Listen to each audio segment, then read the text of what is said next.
आपका स्वागत है। आज का हमारा विषय है हिंदी और हिंदी में हमारा जो टॉपिक है पद परिचय व्याकरण का। ठीक है, तो पद परिचय को समझने से पहले शब्द और पद का भेद समझना बहुत ज़्यादा आवश्यक होता है। बच्चों को ये चीज़ें समझ नहीं आती है, लेकिन आज के इस टॉपिक में हम समझेंगे। ठीक है, तो पद परिचय को समझने से पहले शब्द और पद का हमें समझना पड़ेगा भेद कि वो होते क्या है। तो जो शब्द होते क्या, वर्ड्स क्या होते हैं? वर्णों के सार्थक मेल को शब्द कहते हैं। जो वर्ण होते हैं हिंदी में व्याकरण में वर्ण होते हैं, उनके सार्थक मतलब सही अर्थों के मेल को शब्द कहते हैं। और शब्द भाषा की स्वतंत्र इकाई होती है जिसका कोई अर्थ होता है। ठीक है ना, कोई भी शब्द होगा जिसका कोई अर्थ होता है। ठीक है, पद, जब कोई शब्द व्याकरण के नियम के अनुसार प्रयुक्त होता है उसे ही शब्द पद कहते हैं। मतलब शब्द को ही पद कहते हैं, लेकिन कब वो पद बनता है? जब वो व्याकरण के नियमों के अनुसार वाक्य में प्रयोग होता है। ठीक है, तो उदाहरण के लिए देखें, जैसे यहाँ पर राम एक शब्द है, अभी पत्र एक शब्द है, पढ़ना भी एक शब्द है, यह भी शब्द है। लेकिन जब इसको हम व्याकरण के नियमों के अनुसार वाक्य में प्रयोग करेंगे तो क्या बन जाएंगे? पद बन जाएगा। अभी ये शब्द है और जब हमने इसको व्याकरण के नियमों के अनुसार प्रयोग किया तो कैसे? राम पत्र पढ़ता है। तो यहाँ पर राम पत्र पढ़ता है, पढ़ना का क्या हो गया? पढ़ता है।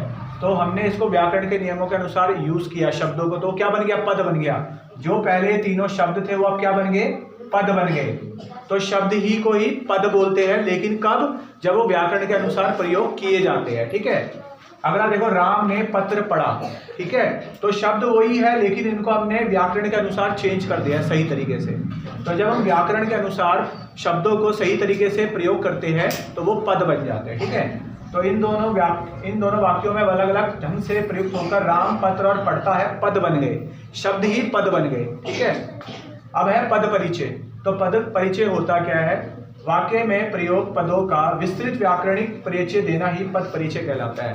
मतलब वाक्य में जो पद होते हैं उनका विस्तृत व्याकरणिक परिचय, व्याकरण का परिचय ही पद परिचय कहलाता है। ठीक है, तो विस्तृत व्याकरणिक परिचय होता क्या वो देखिए। व्याकरणिक परिचय होता क्या है? किसी पद का लिंग, वचन, कारक, काल, अन्य शब्दों के साथ उसका संबंध, और अविकारी है तो किस तरह का अवयव है तथा उसका अन्य शब्दों से क्या संबंध है आदि बताना व्याकरणिक परिचय कहलाता है। जैसे यहाँ पर राम है, राम एक क्या है? पद है।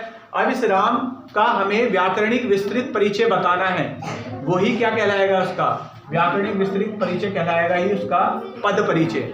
तो जैसे यहाँ पर राम है, तो राम एक नाम है, और नाम क्या होता है? संज्ञा होता है। और संज्ञा का कौन सा भेद है? ये व्यक्तिवाचक संज्ञा। और कौन सा लिंग है? ये है पुल्लिंग। और कौन सा वचन है? ये एक वचन। तो इस पद का व्याकरणिक परिचय ही क्या कहलाता है? पद परिचय कहलाता है। ठीक है ना। उसी प्रकार से पदों का परिचय देते समय निम्न के बारे में बताना आवश्यक होता है। जब हम पदों का परिचय देते हैं तो हमें निम्न चीजों के बारे में बताना बहुत आवश्यक होता है। क्या होता है? जो पद परिचय होता है उनको दो वर्गों में बांटा जाता है, एक होता है विकारी शब्द और एक होता है अविकारी शब्द। तो अभी मैं विकारी शब्द करा रहा हूँ, दूसरी वीडियो में मैं अविकारी शब्द करवाऊंगा। तो जो विकारी होते हैं वो 5 प्रकार के होते हैं। पहला होता है संज्ञा। कोई भी अगर वाक्य में पद हो संज्ञा, जैसे यहाँ पर राम एक संज्ञा है, और जब वो पद संज्ञा हो तो उसका हमें क्या क्या परिचय देना पड़ता है? तो संज्ञा का हमें सबसे पहले भेद बताना होता है। जैसे यहाँ पर राम है, तो राम क्या है? एक व्यक्तिवाचक संज्ञा है। दूसरा लिंग, तो राम क्या है? लिंग पुल्लिंग है। तीसरा क्या है? वचन, वचन क्या है? ये एक वचन है। ठीक है ना। इस तरीके से हमें क्या करना होता है? इसका पद परिचय बताना होता है व्याकरण के अनुसार। ठीक है, अगला है सर्वनाम।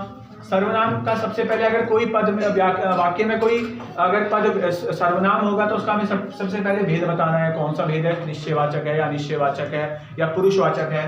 उसके बाद पुरुष, फिर लिंग बताना होता है, वचन बताना होता है, फिर कारक, और फिर क्रिया से संबंध क्या है उसका। ठीक है, उसी प्रकार से वाक्य में कोई अगर पद विशेषण है तो पहले हमें उसका भेद बताना होता है। वो गुणवाचक विशेषण है या परिमाणवाचक विशेषण है या संज्ञावाचक विशेषण है। उसके बाद उसका लिंग बताना होता है, पुल्लिंग है या स्त्रीलिंग है।